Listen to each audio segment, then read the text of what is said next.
Hello everyone, it's Emma and welcome back to my channel. Today we're just doing a chill year in review. We're going to talk about some goals I set for myself, did I achieve them, we're going to talk about what happened with my brand throughout the year, exciting things I did this year, whether that be travel, classes I took, things I did. Today is December 9th, so it's not really the end of the year, but I have to film in advance so I can edit and then get it out at the literal end of December for you guys. Anyway, without further ado, I guess let's just go ahead and jump right in. Start of the year, Instagram, I had 3,275, and I think now I'm around 6,300, so I've gained like 3,000 subscribers, which, hold on, this is a new notebook. I used the same one for 2020 and 2021. I think it's somewhere in that pile of boxes. I'll be right back. Okay, so just for comparison, because I grew exponentially on Instagram this year, which only having 6,300 followers doesn't sound like I grew exponentially. Let's go back and look at my stats from years prior. Okay, January 1st, 2020, I had 1,500 followers. January 1st, 2021, 1,700 followers. I gained 200 followers in a whole year. From 2021 to 2022, I only gained 1,500 followers. So I still really good for me, but not that good. And hopefully one day I can look back at this and be like, 3,000? Girl, that's not that much. But anyway, this year, I doubled my audience, which is so exciting because Instagram is the first platform I started on and was so frustrated from day one. I was posting consistently, doing all the tips and tricks, and was never growing. Finally, this year saw some growth. Again, not huge, but really good for me. Even at the beginning of this year, I had never posted on Instagram because I didn't like it, and then I hated when they incorporated Reels because now I'm like, now I have to make double the content for TikTok and Instagram. And then finally, one day, I was like, girl, just repost. And that's all I do. 90% of my content on Instagram is reposted from TikTok without the watermarks, that way it still gets pushed. That made posting easy and fun for me, and I've seen some really great growth from that. YouTube, I believe it was 2021, I saw the most growth on YouTube, and I grew from 1,000 subscribers to 11,000 subscribers. Well, 10.2, not 11 at all. Saw some great growth that year. And then this year, YouTube really stagnated. I only gained 3,000 subscribers on YouTube, which, just to be clear, numbers don't really mean a lot for me. I appreciate everyone who watches, whether it's one person or 1,000 or 10,000 people. TikTok, we saw some serious growth on TikTok from January to April. And then TikTok really plateaued. I started this year off with 2,500 TikTok followers, and I'm ending the year with 25,000. So what is that, 10 times? Don't quote me on that. I'm not good at math. The first week of the year, I posted a video. It was my first viral video on TikTok that blew up my TikTok. Well, blow up as much as you can by only having 25,000 followers. I get to 24,000 in the summer, and just a few weeks ago, I hit 25,000. So really stagnated on TikTok. Ooh, this is fun. I haven't looked at this in a while. My YouTube views, total YouTube views, was 500,000. My channel's almost at 1 million views. 9,250,000. That made no sense. 925,000. Did I say that right? I don't know what's going on. So I started off the year making about $150 per month from YouTube ads, and I'm still about there. Some months is more towards 200, some is more towards 100. So 150 is still pretty accurate. My most watched YouTube video in January is still my most watched YouTube video. It is my Ugly Zero Waste Life. I'm sure many of you have seen it. It's up here if you want to check it out. My most watched TikTok was about apple cider vinegar. Wow, that is not the case anymore. That video probably had only a couple 10,000 views, maybe. I didn't even write down the amount of views. I've had several TikToks this year reach over 1 million views, which is really cool. And I had a reel take off, 2 of them, that got 5 million views, which is insane. Especially coming from YouTube. I started on YouTube. That was my original video creating platform. A video reaching 1 million views within 2 days was so crazy to see, because I've had my most watched YouTube video has been up for almost 2 years, and it's not even at 200,000 views. My email list has doubled. I had 99 people subscribed to my newsletter in January, and I have 198 now, so just at doubled, which is pretty cool. My first goal for this year was to set up Patreon, and that was a success. And Patreon was doing really well in the winter and the spring because it was getting dark early, Dan was deployed, I don't really have any friends. So it was really nice to be able to get to talk to these people because they were my friends. They still are my friends. I had more free time, and then Dan got back, and then we're like, oh shoot, we're leaving Las Vegas in 9 months. We need to start preparing. So we had to take paid time off. You don't have to, but we have a lot of paid time off that we need to take before we get out of the military. We have to start packing up and moving. We went back to see, well, I did. My brother got married. We're going back to see our family in January. We haven't been to see our families, both of us, for a while. So basically, I just got really busy in the summer. I'm not as busy now, well, except for the whole packing up and moving. Many of them understood and are still supporting me, which is really, really amazing that you guys want to support me in that way. So thank you if you stuck around. 2023 is still not going to be the year for Patreon. I'm still going to use it and post to it occasionally. They're also going to get first dibs on all of my zero waste stuff that I'm getting rid of. Like I have a lot of Who Gives a Crap toilet paper I need to get rid of. I've got some beauty products that I just didn't really like. I've got so many conditioner bars because I don't like conditioner bars. You can join the Patreon and have first access to all of these things. Anyway, my second goal, to become a 1% for the Planet member. I applied, never got back with me. I don't know why. But I'm glad it didn't work out because I can just donate 1% of my profits. I don't need that label. So that's what I'm gonna do. In fact, because I can't do math, I donated more towards around 10% this year. I'll put up my actual like capture of what I donated this year, and I still wanna make one donation at the end of the year to some land back organizations to help Native people buy their land back. So I'm still gonna be donating anywhere from 1 to 10% of my profits, but I'm just gonna do it without the label because you have to pay for that label and then also pay 1%. It's like a club. You're paying a membership and then you have to pay 1% of your profits. Next goal, read 12 books by December. I achieved that. I read 14 books so far and I'm still reading 2 more. I think I can at least finish one of those books because it's actually entertaining. I've been doing alternating nonfiction fiction to kind of keep myself entertained because I love nonfiction. I love learning stuff, but I get really bored. If anybody's interested, here are the books I read this year. Consumed by Aja Barber, The Story of More by Hope Jahren, Far From You, I don't know the author, Wild by Cheryl Strayed, Codename Verity, chef's kiss of a book, 1984, Boo. It's like a true American classic and I read it for the first time and it was painful to get through. Braiding Sweetgrass, easily a favorite book of the year.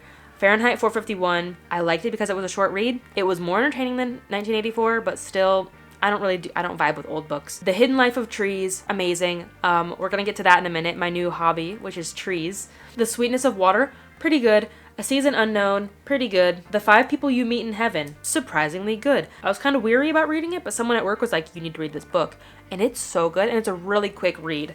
I read The Nature, the Culture, and the Sacred by Nina Simmons, and then I read The Secret Life of Bees. I thought The Secret Life of Bees was going to be like my other book, Hidden Life of Trees, and be a nonfiction book, but it was fiction, and it's so good. Again, one of my favorite books of the year, and then I'm currently reading The Winter People and The Wisdom of Trees, so lots of tree books this year. Another goal, walk to the grocery store or bike to the grocery store, caveat, when possible.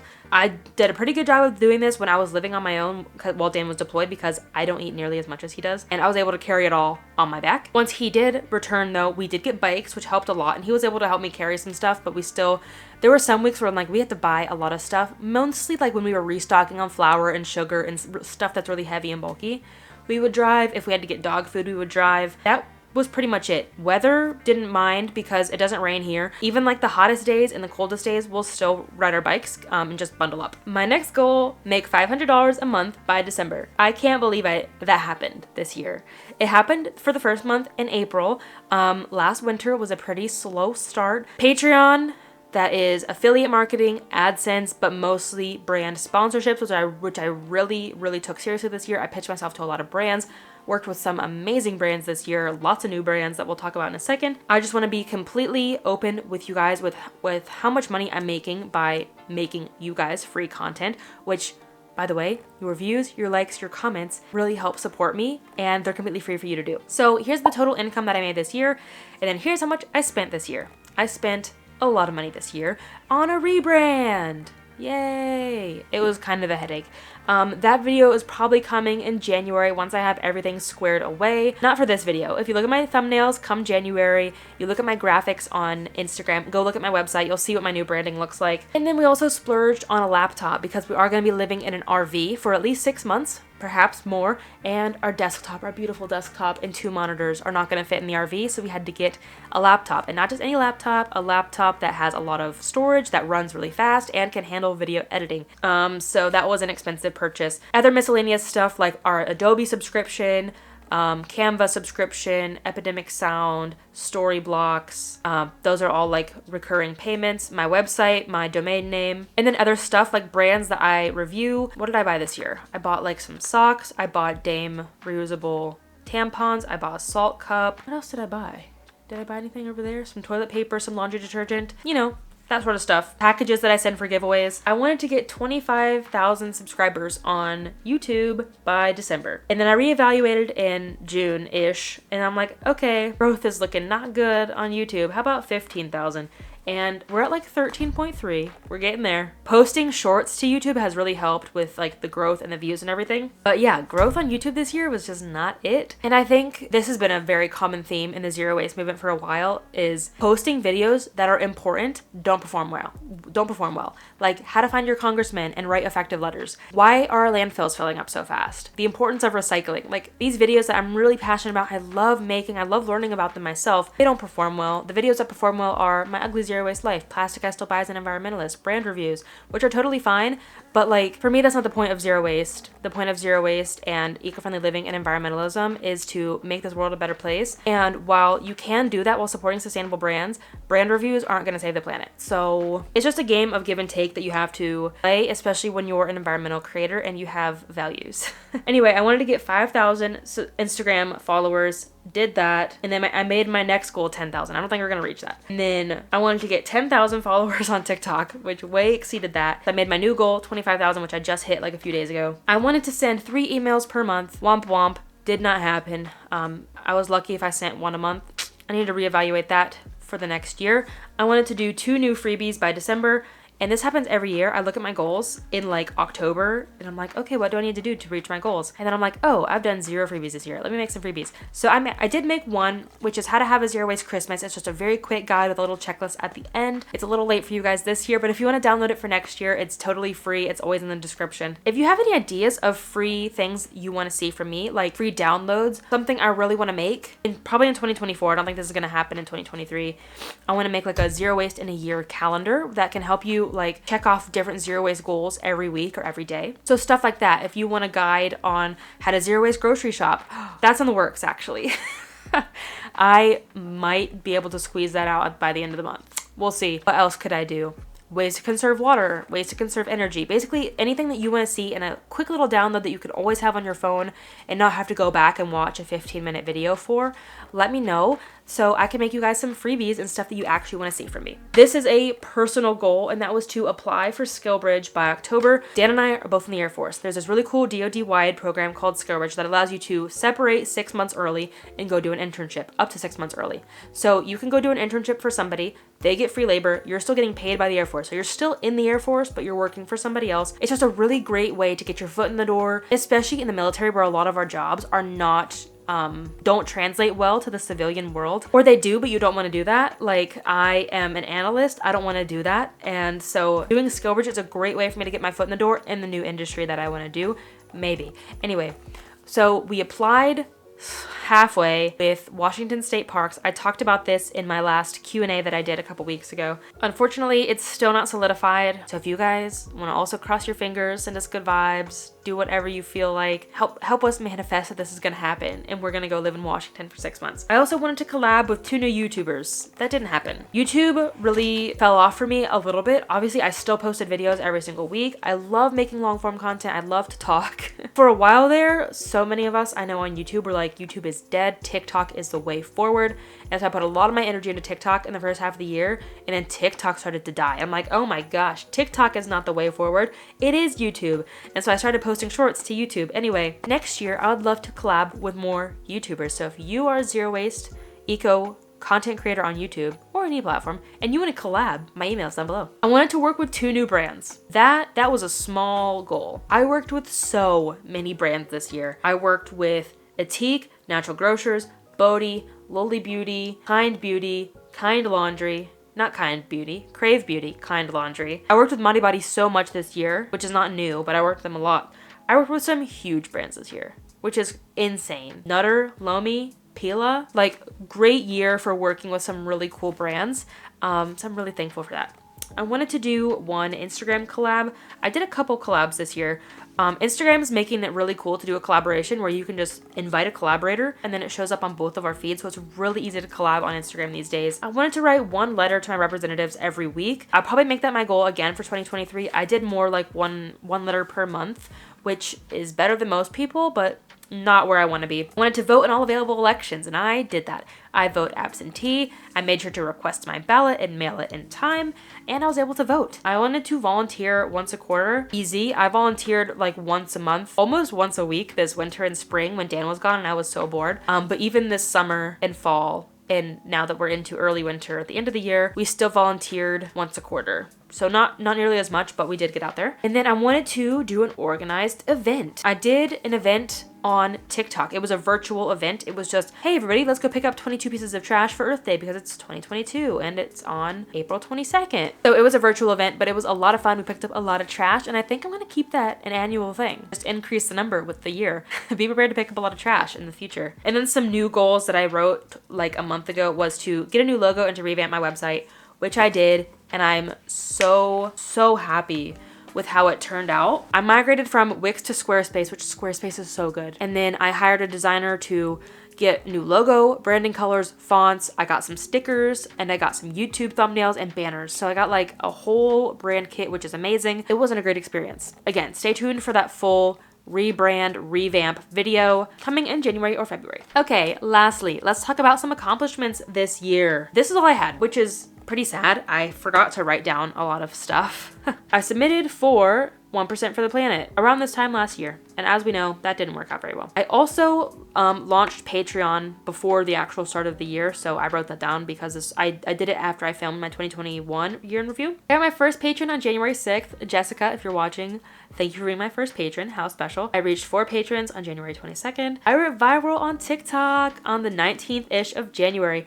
Oh, it did reach 2.2 million views. It's probably at a little bit more now. TikTok, honestly, it's all social media. It's so frustrating. Like, videos I pour my heart and soul into and work so hard on perform terribly. This video, I whipped it up in about 2 minutes. Been absolutely viral. Everybody's like, it was about climate change and how climate change is one of the big reasons why Lake Mead is about to run dry. Not about, it's got like another decade, maybe. Maybe not. And everyone's like, oh, but what about bad farming practices? What about water waste? What about this? What about this? I'm like, the video is 20 seconds long. I can't touch on every single thing in 20 seconds. And it absolutely went to the climate deniers. Nobody in those comments believed in climate change. That was a nightmare. 5,000 Instagram followers on April 10th and 10,000 followers on TikTok on April 20th. How cool. So I hit some goals like really early on in the year, which is really cool. My first viral Instagram post was mid-April. That was 4.5 million views. And that video, I think, again, a video I just whipped up with a trending sound and it blew up. I've never had a video get that many likes and comments. I did a podcast in August. I will share the link to it down below with my friend Corey. His @ is Corrugated, and he talks about packaging, you know, like corrugated cardboard. That was a lot of fun. I love talking recycling with people. So if you have a podcast, let's go. Oh, that is a good achievement. I was doing, this whole year, I did at least 1 sponsored post per month. In the summer, I was doing so many sponsored posts, it felt like. Even now, at the end of the year, not too many brands want to work with for Christmas. Big sad, maybe next year. But I was still getting 1 sponsored post per month, which is really cool. Why did I write this under accomplishments? I don't know, but my work friends found me on TikTok. Thankfully, it was my work friends and not like just random coworkers. Plus, like, you know, I make friends with people who are pretty eco-minded, so it makes sense why they saw my content. But it was the Lake Mead video that they all saw, like 3 of them. I'm like still a bit of a tree hugger at work, but nobody knows I do social media. I'm just in the Air Force. I just go to do my job, I come home, and then I come home and I'm like, forget the Air Force. I am an environmentalist now. Oh yeah, I did lots of interviews this year. Lots of students, people who are like doing their masters in either social media or something environmental wise. And I did several more podcasts, maybe just like 2 more. I know I was on the Simply Sustainable podcast. I'll try to find them all and leave them below. I launched my new website on November 13th. And then I worked with Natural Grocers on November 14th, which is insane. Like a grocery brand. I don't know if they're national, but they're a big thing out in the West, and that was huge. Now I just want to do a quick like travel personal life recap if anybody's interested. Dan was deployed from December to June, middle of June, and I bring that up because I have never lived alone. We got married when we were 18, went from living with my mom to joining the Air Force and living in a dorm and having a roommate to going to live with Dan. So I've never lived on my own, and living on my own in Vegas was quite scary. It honestly still is pretty scary, but I had pepper spray, I had an alarm, I have an alarm system on the house. I learned to be more comfortable living by myself and then just being more confident, because when he first left, I was super nervous, especially to just be a woman living alone in a city this big and dangerous. Never thought I would be able to hike alone. I did like a portion of one of our hikes alone last year, and we were in Great Basin, and I was so scared. And now I'm like, I prefer to go hiking alone now because I don't like having to keep up with people. And so I consider that an accomplishment. And then something else, I can't believe I didn't write it down. I became a Leave No Trace Master Educator. I did this mostly because I wanted to get some stuff on my resume, because I still might want to go work in the outdoor space, maybe like a park ranger or a campground host, something like that. And I basically just wanted to have some more stuff for my resume, because I have a degree in linguistics and I'm an analyst. I have zero actual work experience besides volunteering, like hundreds of hours. So I wanted something really solid for my resume, and it ended up being a really cool course. I met some amazing people. I learned a lot. And now I can teach Leave No Trace people, which if you're new here, I have a video all about it. I want to make more content about this in the future as we both transition into more outdoorsy lifestyles, bringing zero waste to the outdoors and bringing the outdoors to zero waste, because they really do go hand in hand. And then that was in May. Oh, I missed a trip. So the first thing I did this year was I did Angel's Landing with my brother and his wife, which is like known as one of the most dangerous hikes in the US. And it's really not that dangerous. I mean, it is. Theoretically, there's some risks at stake, but it was very easy. I was not nearly as scared as I thought I was gonna be, being someone who is a little bit queasy around heights. So we did that. We drove down to the Grand Canyon. It snowed when we were at the Grand Canyon. This was like early March, which is still winter, but when you think of the Grand Canyon, you think of the desert. But the rims of the Grand Canyon are at 8,000 and 9,000 feet, so they get snow. That was my first time driving in snow since 2017, maybe 2018. That was pretty scary. It was like whiteout conditions too, but I handled it like a pro. That was March. May was my Leave No Trace Master Educator course, which was at Grand Staircase Escalante National Monument. Chef's Kiss, Utah's hidden gem. If you're an outdoorsy person. Oh wait, I forgot another one. This is what happens when I don't write stuff down. I'm like, I went another time. So Dan and I did Coyote Gulch in Grand Staircase last October. You can check that out up here. I went to Coyote Gulch a second time in February. I think it was President's Day. My friends and I were like, hey, let's go camping for the holiday. And so we went. We're like, Southern Utah, not gonna be that cold. It was so cold. Our water frozen solid. It was 20 degrees. And we were car camping. So we had plenty of blankets and plenty of warmth, but we all ended up still going and sitting in the car and idling a car for hours. And Denali came with us, so that was a lot of fun. I think I filmed that trip too, so you can check that out too up here. I'll leave all my trips from the year linked below. I also just filmed like all of my solo hiking this winter and spring. Grand Staircase Escalante for a third time. It was a blast. That was my first time having to carry all of my backpacking gear by myself. After the trip, I'm like, I need a new sleeping bag. We need a new tent, because our gear was like super bulky. It was just beginner gear, which is fine. But now that we actually know that we like backpacking and we're becoming a little more experienced, we need some lighter, less dense stuff. That was May. June. Terrible timing. So Dan was supposed to come home with me for my brother's wedding, but he was still in Romania at the time. Oh yeah, I should have mentioned that. When I say deployed, he was in Europe. Granted, Romania touches Ukraine and he was there when the war kicked off, but like he was almost able to get on their first cycle of people to come back and then meet me in June to both fly back to Ohio for my brother's wedding. But he wasn't able to land in Vegas until the day before the wedding. And all my family was like, oh my gosh, tell him to just fly here. Tell him to just fly here. And I'm like, it will be fun, but I'm not spending $1,000 for him to fly to Ohio. We could get cheaper flights to Europe. You know what I'm saying? So I'm like, hey, unless everybody wants to help pitch in, it's not gonna happen. Not to mention the jet lag, he has not packed, all this sort of stuff. Like he didn't have an outfit for the wedding. It was just no preparation. So I went back to Ohio for, I don't know, 10 days. My brother got married. My younger sister graduated high school, came back, and I met Dan here. Dan was already here in Vegas when I got back from Ohio. Kind of a weird like reunion after the deployment. And then shortly after that, we did Lake Tahoe. I need to wrap this up. This is getting pretty long. We wanted to do the Tahoe Rim Trail, and I say wanted to because we didn't do it. We did, I don't know, 30 miles of it, which is pretty good considering we only hiked 2.5 days. And that was why we had to get off. We didn't prepare at all. We're like, we're experienced backpackers. We can do this. Had we started off with less miles, we could have done it, because it's not a difficult trail. It's really easy to resupply, no crazy terrain or anything like that. We did go, of course, when there was a heat wave, so it was way hotter than we were expecting, and we had to do long water carries because the Nevada side has like no water, and then we had to hike long miles. That 15 miles the first day absolutely killed us. We're massaging our muscles all night long. and I'm like, my hip hurts, not in a muscly way. It hurts. But I'm like, I'm gonna rest it off and we'll see what happens in the morning. In the morning, I put on my pack and it feels like my spine is compressing. And I'm like, this pack is too heavy for me. We did find out later that I was carrying more weight than Dan, which is not cool because he weighs more than me. And you're supposed to only carry 15 to 20% of your body weight. I don't know the exact amount, but I was carrying way too much, which resulted in my back really hurting, which probably resulted in my hip hurting because I was probably walking weird. It was mostly uphill the second day at first, for like the first 3 or 4 hours. My hip is hurting so bad. We finally make it downhill. We get to Spooner Lake. We chill by the water. We resupply water, so we're chugging and chugging. We have a snack, feeling decent. We meet some guy out of the blue. He says something like, hiking isn't fun when you get injured, and like getting an injury from overuse is the most frustrating. And I'm like, he is talking to me right now. Just at me next time, buddy. Because that's exactly what happened to me. I got an overuse injury and it was very frustrating because like I didn't do anything to hurt myself besides just walk a little bit too far. And so I'm like, you know what? We only have like 4 miles or 5 miles left. Let's get to camp and then we can change our plan in the morning. We can do less miles tomorrow because doing 15 miles every day on an injured hip was not fun. And so again, heat wave, conserving water, and it's uphill. And I got 40 pounds on my back. So uphill was absolutely worst for my hip. And then Dan started to not feel well. Very much the onset of heat exhaustion. Should I push through this injury? No, but I will. Terrible, don't do that. Then he got sick a little bit and we're like, you know what? We need to get off. Maybe just for a day, maybe forever. Thankfully, our friends from Las Vegas moved up to Carson City early this spring, maybe like early summer, like a month before we did the Tahoe Rim Trail.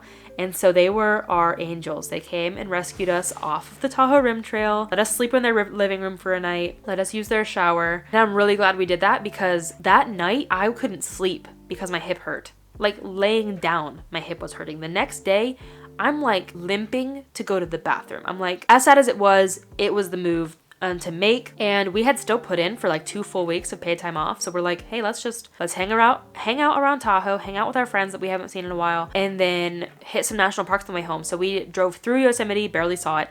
And then we did 2 days in Kings Canyon, 2 days in Sequoia. So much fun. And that is where my tree obsession starts. I've always been into trees. I got familiar with a few trees around here, but it wasn't until we were on our way up to Tahoe, 8-hour drive, that we listened to our first episode of Completely Arbitrary. I love them. My favorite podcast. So I started to do that a little bit on the Tahoe Rim Trail, but it wasn't until we got to Kings Canyon and Sequoia and of the giant trees that I'm like, I love trees. Consider this my new hyperfixation. It's that sound from TikTok. Wow.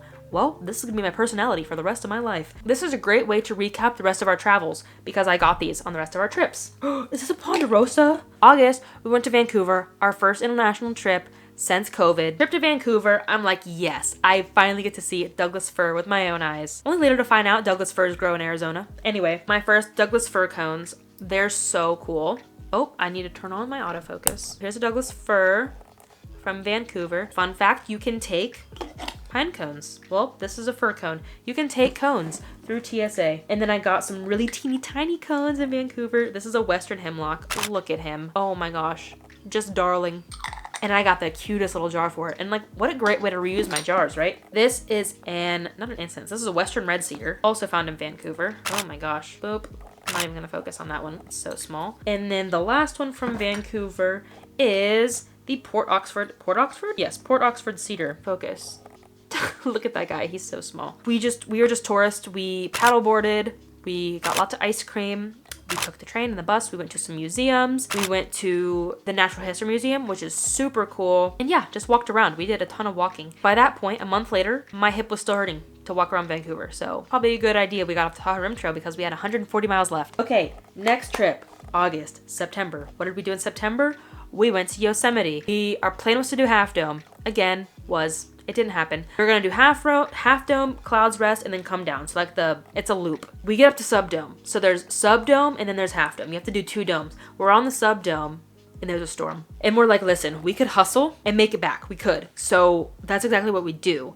Except we get up there, first off, scary, really scary. And I did Angel's Landing. I would do Angel's Landing with no cables, then do Half Dome again. And I didn't even do Half Dome. I did like 4 feet of Half Dome. And slick. For being granite, we thought there was gonna be a little more traction, but thousands of people climb the same exact path every year. So it's so slick. And we're like, if it's slick before the rain, we are not pushing it. So we called it a safe move again. That's been the theme this year, is to keep your personal safety and health in mind, even if it means having to back out of some pretty cool things. We left our backpacks down there because we didn't want to carry 30-pound packs up Half Dome. So we left them by a tree. The sky opens up. It is pouring. No lightning, so like there would have been no lightning risk, which is good, but like I could not imagine having to slide down Half Dome. We get back, we had our pack covers on, so like our packs are dry mostly. We get to camp, we're sitting under a fir tree, which is a nice little umbrella, and then we get our tent set up after the rain stops. We get our sleeping bags out, and Dan's sleeping bag is wet, which isn't a huge problem. The next night was supposed to be 30 degrees, and it's like, you know, I can handle being wet,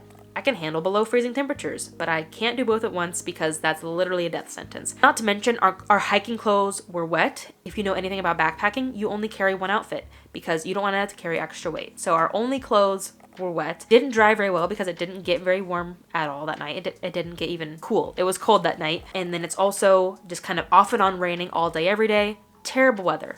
So we decided to turn back again for health and safety reasons. And it was just really unfortunate because our back half of the week there, we were supposed to do like 4 days hiking and 3 days just chilling in the valley. So it was really unfortunate. The back half of the week was beautiful weather, like 70 degrees, sunny, but we had a permit, so we couldn't change our dates around. That was really unfortunate. We just spent the rest of the week camping in the valley and biking around. We brought our event and e-bikes with us. We got to see everything in the valley, all the falls, all the different hiking spots, lookouts, all the museums and visitor centers. So it was a trip well spent. Oh, I forgot some cones. So while we were in Yosemite, these are the cones I found in Yosemite. I got some incense cedar cones, which are super cool. They're very unique. Here she is. I got these lodgepole pine cones. Lodgepole cones, this one's stuck. It might come out. Oh, I got it. This is a lodgepole pine. I got 2 of them because look how cute that little one is. I'm obsessed with little tiny cones. And then I found my first acorns Yosemite as well. I know this one's a black oak. I don't know these 2 off the top of my head because I didn't label them yet. I have their IDs in my phone somewhere. But I just finished this jar of my NYX refillable mouthwash, so one of my acorns is gonna go in there. Anyway, I forgot my cones from Kings Canyon and Sequoia. This is a Jeffrey pine cone, and this one is a Ponderosa cone. As you can see, they're quite similar, and that's because they're cousins, like even the bottoms and the colors. But the difference is Jeffrey cones get bigger. Okay, and now the moment you've all been waiting for. Did I find a Sequoia cone? I did. You cannot take Sequoia cones from Sequoia National Park, but you can take Sequoia cones from Sequoia National Forest. And so that's just what we did. We drove out into the forest and found a Sequoia cone. It was that simple. Here's a small one. Look how cute he is. This is a pretty sizable Sequoia cone that grows the world's biggest tree, which is really, really cool. I also got this cone, one of my biggest boys. This was also found in Sequoia National Forest. This is a sugar pine cone. A sugar pine is the 2nd largest pine tree, Ponderosa being the first, but this is the world's longest pine cone.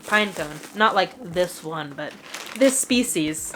Here he is. This is a baby sugar pine cone. Okay, the last cone that I got when we were in Yosemite is, I saw this for the first time at one of the visitor centers, and I'm like, I need one of those. This is a gray pine cone. This one's also really beefy boy, and this one is like dense too. The sugar pine is very fragile. That being said, we are going to California in a couple weeks while I'm filming this. Our sole mission in this trip to California is to find a Coulter pine cone, which is the world's largest pine cone.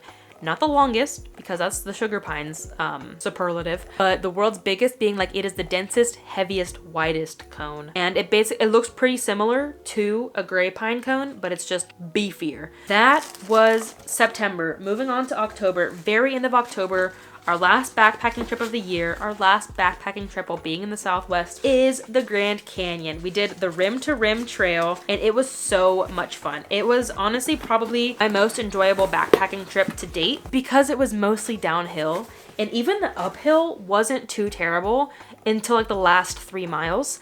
I say that as if 3 miles is a short distance, and it kind of is if you're a backpacker.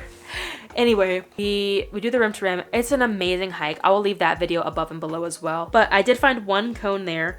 The Grand Canyon is way greener than you think it is. There was also a Colorado pinyon pine. I didn't get any cones for it, but I enjoyed it. I believe this is an Engelmann spruce. If you are familiar with spruces, the Grand Canyon, or spruces of northern Arizona, please help me identify this because I'm not very confident in that ID. That's the only cone I got there. Yeah, that trip was amazing. November, what did we do in November? We celebrated my birthday. I got COVID on my birthday. Our neighbors brought us food for Thanksgiving. We were supposed to go eat with them, but I was sick. And then, yeah, November pretty much flew by. Now we're in December. Our last trip of December is going to Big Bear to find a coulter pine cone, and then we're gonna go to Joshua Tree while we're there. Let's see. Let me show you my other cones. I do have a few that I have found here. This is an Aleppo pine. It's not gonna come out of the jar. Aleppo pines are native to the Mediterranean, but they're planted all over Las Vegas because they're drought tolerant. This is a single leaf pinyon pine cone. They look kind of wonky, but he's pretty cool. 2 more ponderosa cones. I already showed you a ponderosa cone, but I have 2 more that are varying sizes. A limber pine, that's what I thought. This is a limber pine. It looks quite similar to a white bark pine, which is why I had trouble identifying it at first. And then this is a pretty special cone as well. This is a bristlecone pine cone. That one is quite small. This is probably the more average size for a bristlecone pine cone. A bristlecone pine is the oldest single living organism, meaning like one single tree grows to be 7,000 years old plus. We don't even know how old the oldest one is still because they haven't fallen down. But there's some other older living organisms like, what is it called? Pando? I think is Pando. It's like a colony of aspens. That's pretty much it for the year. We are really excited for 2023. Pretty stressed because we still don't know the plan with Skillbridge. Again, just give us all your good vibes. Sometime this spring, we're gonna be moving to Washington. We're going to Spokane. We'll be there for approximately 6 months, maybe less, maybe more. And then from there, we don't really have a plan. It just depends what doors open for Dan and or us for jobs. I'm 90% sure I can make this my full-time job, which is really exciting because I have so many exciting things I want to do, but I don't have the time to do them right now. And then Dan wants to do something in the outdoors, whether that be a park ranger or work on mountain bikes or a conservationist or a game warden, anything like that. But anyway, that's it. This video is so long. Thank you for watching. I really appreciate your time, especially watching videos like this that are not really my niche but are about me, because I think it's just really cool that people actually want to get to know me. So thank you for watching and thank you for supporting my content all year round. I appreciate having you here, whether you've been here for a week or since I first started my channel years ago. And as always, until next time, remember that your small actions have a big impact in the long run. Bye guys. That was so long. In fact, that video was so long, I'm about to run out of memory on this SD card. $1 per month from YouTube AdSense. Oh my gosh. That one was pretty funny because it was getting dark late. I mean early. Because it was getting dark late. Oh my gosh, no, early. I run out of battery. I've been talking so long.